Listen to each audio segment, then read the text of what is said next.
Beetroot jam is one of those things that you want to have in your cupboard or fridge all year round because it's so versatile. It's one of my favourite condiments to have on hand, and it is perfect in a sandwich, in a burger, or on top of a nice juicy steak or with some roast venison. Cold meat, it just goes hand in hand, and again with roast vegetables as well. It adds a flavour bomb and it's super easy to make, so I just make it year round, and it's one of those recipes you just keep coming back to because it's so good. So we've got a kilo of beetroot there. First up, we're going to peel our beetroot and we're going to grate it. You can grate it by hand, but we're just going to put it through a food processor on the grating attachment. Just taking the ends off here. These are beautiful organic beetroot. Now I'm going to put some gloves on because I don't particularly want to have red hands for a long time. Just going to use a little speed peeler.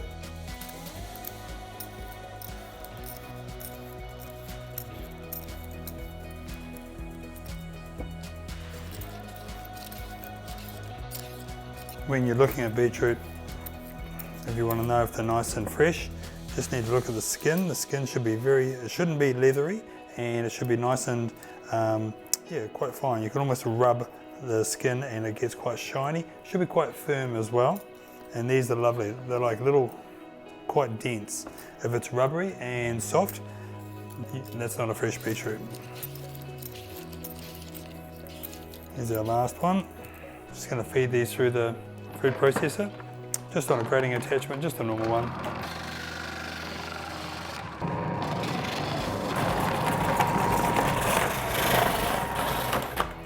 If you've got some big beetroot, just cut them in half. Just don't cut them too small because you want them to grate rather than just fall through the food processor. Just going to cut those. And look at that, you can see the juice inside that. Like, that is a nice fresh one.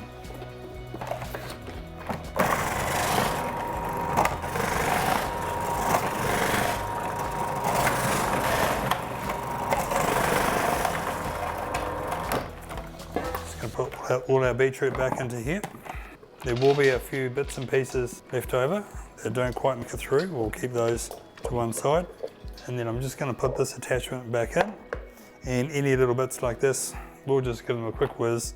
The food processor is already dirty, and we want to take these lumps out because they'll take longer to cook. We're just going to give them a quick blend. So we just don't waste anything. That's pretty good. We're only looking for about 6-7 lumps. In she goes. That's all we need.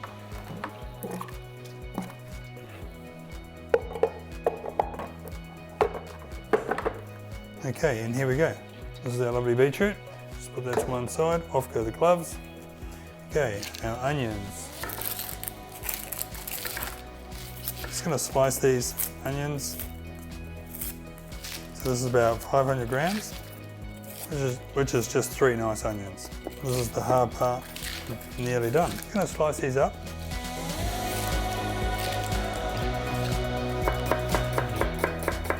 Not too chunky, you don't want big chunks in there. The onion is actually going to be the longest thing that takes the longest to cook. And once we get it all in the pot, it's going to take about 45 minutes.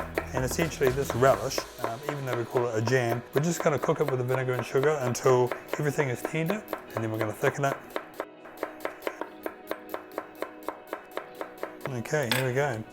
So a kilo of beetroot, 500 grams of onions, and like I say, the hard bit's virtually done. Next up, what we're going to do is put some pickling spice in there. So we're going to use 2 teaspoons.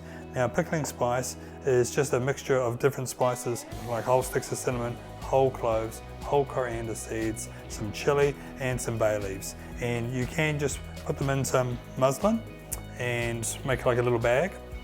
This is quite a large amount if you're doing it like a big amount. A little bit of fabric even. You can put your whole spices in there with your bay leaves, tie them off with a piece of string and make like a little pouch and just drop them into your chutney. And then when you can pull that out, you'll get all the flavours. Okay, in she goes.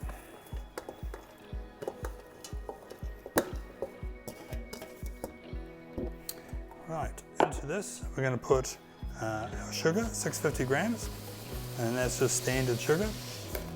We're going to put 1 teaspoon of salt, just using a little Himalayan salt, and I've got some vinegar here. So there's 700 ml in there, and that was just white vinegar, and it doesn't matter if it's cider vinegar or white vinegar. You can also use malt vinegar, but we just use white or cider, just in case someone's gluten-free. I'm going to put my bay leaves in there, so I've got about 4 to 7 bay leaves, and we're just going to turn this on, essentially just bring it to a simmer, turn it down and cook it for that 45 minutes I was talking about earlier. Once both the beetroot and the onion is nice and tender, we're just going to thicken it. There's nothing in this relish that's actually going to fall to the bottom and catch, and that's one of the things I really love about this relish.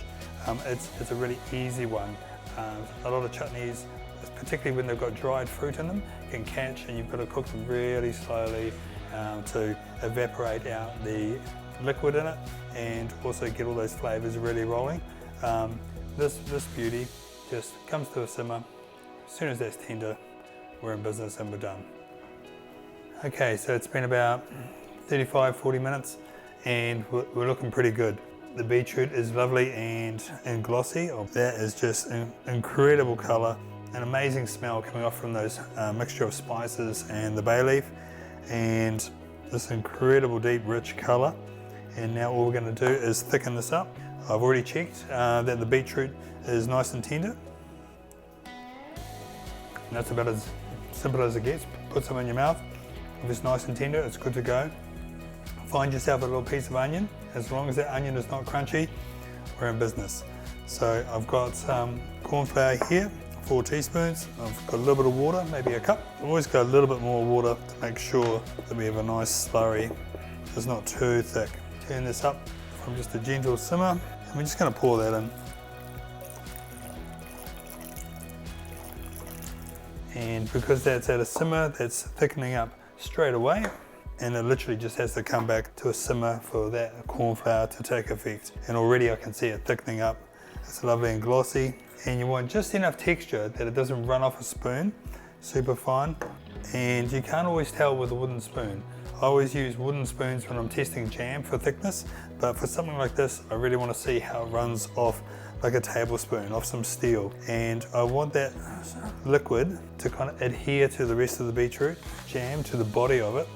I want them to have a nice relationship so that when I put it on my burger, the liquid doesn't just pour on down the bun. And that's literally all I need for it to do to thicken.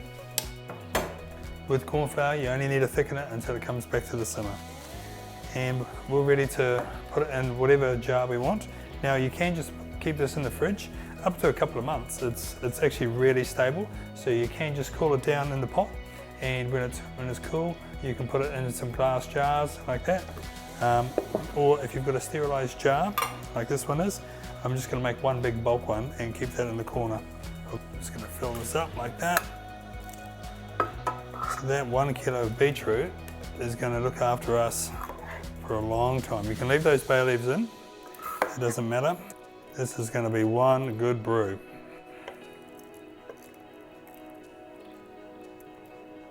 Look at that, fantastic. I'm always surprised how much this makes. I'm just going to free pour the last little bit.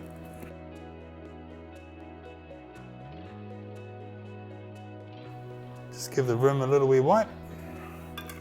On goes the lid, and look at that, magnificent. That is one big jar of beetroot jam, and that is my summer sorted. Beetroot jam, get into it, you'll love it. Your burger will never be the same again.